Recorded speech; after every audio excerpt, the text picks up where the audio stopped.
Oke, Bun, ini sedikit dong soal kamu kenapa sih akhirnya mau bariatrik nih gitu? Apa memang apa sih pengen beda atau seperti apa?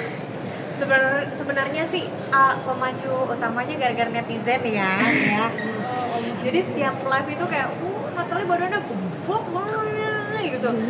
Setiap live kayak gitu. Jadi pas udah ngeliat kayak gitu udah hopeless nih. Soalnya pertamanya itu aku udah diet, obat udah, olahraga pun juga udah, terus sama apa lagi ya, sempet sedot lemak juga udah. Tapi kan kalau misalkan aku kan kerjanya kan kerja malam yang tidurnya juga kurang, jadi metabolisme darah juga, aliran darahnya juga nggak jalan kan, jadi makanya cepat gemuk. Jadi aku memutuskan untuk bariatrik juga gitu. Tapi aku takut nggak sih untuk memutuskan itu kayak karena kan agak serem mungkin kelihatannya, tapi pada hasilnya kan bagus. Sebenarnya udah aku pikirin matang-matang ya, karena aku tanya juga sama teman-teman yang udah pernah bariatrik di sana gitu, kayak gimana, oh ternyata nggak apa-apa ya. Udah, akhirnya aku memutuskan untuk bariatrik. Sempat stres Udah aku udah tinggal 20% guys. Tapi sempat stres nggak sih Bun sebelum ngelakuin bariatrik tersebut? Nggak sempat stres sih, karena memang udah lihat dari teman-teman udah banyak banget turun berat badannya gitu. Jadi mungkin stresnya itu sebelum bariatrik kita makan pecel lele 2 porsi, terus nasi padang 2 porsi.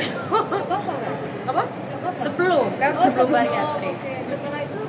Setelah itu kan udah makannya udah cuma kayak 3 sendok 4 sendok aja. Punya pantangan nggak?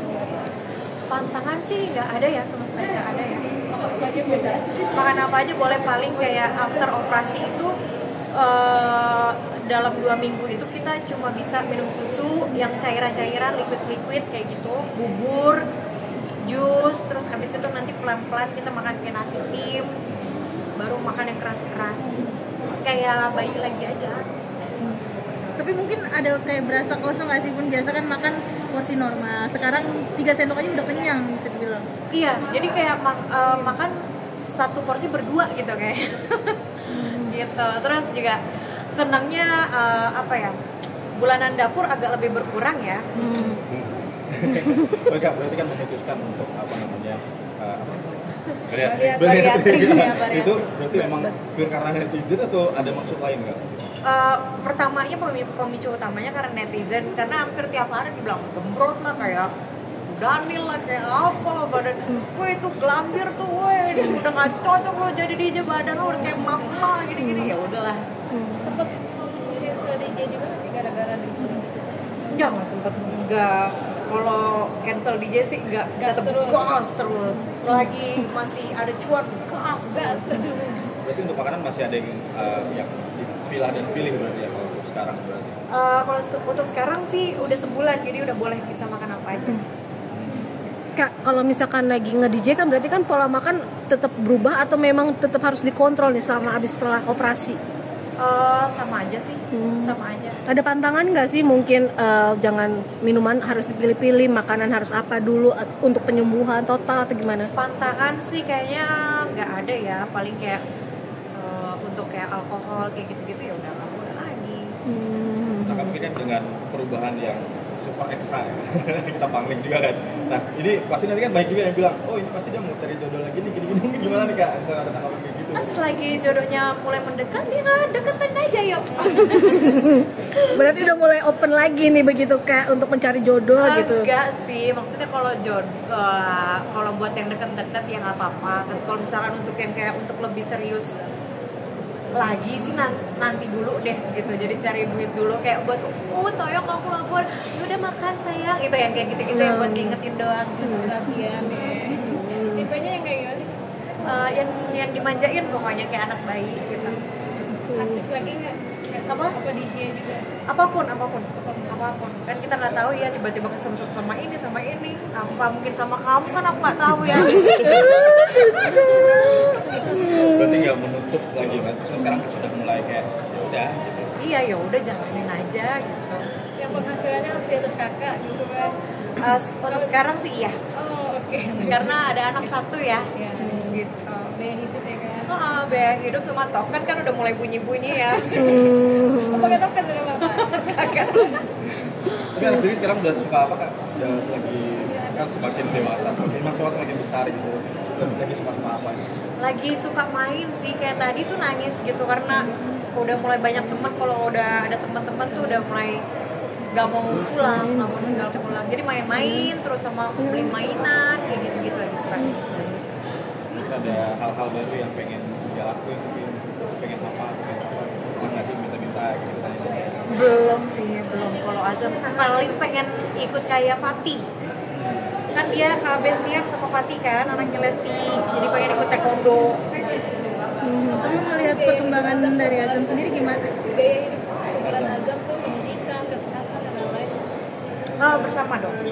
Bersama, kalau selagi ayahnya ada, ayahnya, selagi ibunya ada, ibunya gitu. Jadi sekarang kita saling aja. Sampai ratusan juta nggak sih? Untuk Azam. Sekolah. Triliun enggak deh. Ya secukupnya lah, secukupnya. Sekolahnya cukup, kesehatannya Iya.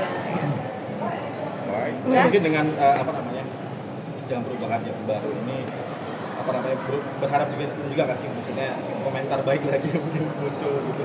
Kalau komentar sih aku nggak ambil pusing ya, pasti ada aja pro dan kontra gitu. Ini naik pun juga pasti ada aja pro dan kontranya. Gitu. Jadi udahlah, udah sekarang udah mentalnya udah mental baja gitu. Kecuali yang kayak Kudanil tadi, nah itu mental aku turun tuh. Oh gitu. Ya, yang dikatain badan gede, gede-gede, makanya baru bariatrik. Pas udah bariatrik, apa gitu. Tapi sempat insecure juga ya pas dibilang. Iya, aku sempet insecure itu. Insecure kan? Oke. Gimana tuh Kak? Balikin moodnya lagi Iya. tuh, konsul ke teman, curhat aja atau ke sekolah. Balikin moodnya setelah bariatrik, mood aku udah balik kok. Karena soalnya setelah itu habis operasi 2 hari kemudian udah turun 2 kilo. Lama sih. Ya lumayan lah. 3 digit. 23.000 ringgit Malaysia. DJ Brevi dengan Kak Erika itu gimana? Oke, aman, nggak apa-apa. Aku minta maaf dulu Iya, nih iya, sebelumnya. nggak Nggak apa-apa. Ya, aman. Langsung gak sakit dong. Kang Sule emang sakit? Sempat kemarin sakit. Oh yang kemarin. Itu gimana sih, Oh Bun? iya, sempat video call. Ayah Azam cepet sembuh gitu, terus juga video call sama Azamnya juga cepet sembuh ayah. Tapi kalau komunikasi masih Lancar. Maksudnya berapa kali sehari biasanya kalau Tiap hari enggak lah. Ya ininya aja kalau misalkan Azam lagi kayak Azam tuh sekarang udah bisa kayak mau telepon ayah itu. berarti komunikasi ke ayah melalui Azam, maksudnya pas Azam minta gitu. Azam minta, kadang ayahnya juga video call, kadang aku juga video call ayahnya gitu, paling kepo gitu, sama siapa lu sekarang gitu, enggak. Iya juga apa? Bun Azam sempet rela nggak sih ketika tahu ayahnya sakit gitu? Pengen ketemu gitu, pengen buru-buru ketemu ayah karena ayah sakit. Masya Allah. Kalau pengen ketemu pasti sih. Cuma kan ayahnya juga sibuk ya. Jadi harus atur waktu juga sama ayahnya gitu. Ya udah bisa ngelawak belum ya? Udah bisa. Sini. Azam udah bisa nyanyi. Boleh dong, tunjukin dong Azam buat nyanyi. Wah. Coba. Kalau ada 9 nyawa, semuanya isinya kamu semua. Yeay. Oh, produsernya Aiki ntar nih. Ya. Iya, ini berarti. Jadi produser Tapi udah melihat kayak- Azam bisa dibilang udah kelihatan bakatnya nih, Bun. Iya, Gimana Bunda? bakatnya nyanyi, iya udah apa ya turunan dari ininya ya, dari ayahnya ya. Terus sekarang juga ngelawaknya juga iya ya. Bunda juga jago nyanyi. Nah, Bunda ada rencana bikin single nggak sih, Bun? Kan tadi nyanyi juga suaranya bagus. Single aku tuh udah banyak banget ya, cuma nggak tahu ya. Padahal nyanyi bisa-bisa aja loh, bagus suaraku, tapi hokinya di DJ, bingung juga gitu. Padahal bagus suaraku loh. Apalagi Azam juga waktu itu sempat berdua sama Bunda nih nge-DJ di kamar. Bener nggak sih Bun waktu itu, Bun? Iya. Seru-seruan banget. Heads up. Tapi mengarahkan juga nanti ke, kan dia udah bisa nyanyi juga. Ya. Mengarahkan juga nggak sih nanti? Kalau nyanyi kan tiap hari kan memang aku sering karaoke di kamar, di ruang tamu, pokoknya setel musik terus gitu. Jadi makanya dia tuh ikut nyanyi. Ya 9 nyawa itu udah hafal sendiri dia. Apa papa telepon. Oh, betul banget lagu itu yang lama tuh. Halo om, si papa gak ada. Malu dia mah. Oke. Aman? Oke. Oke.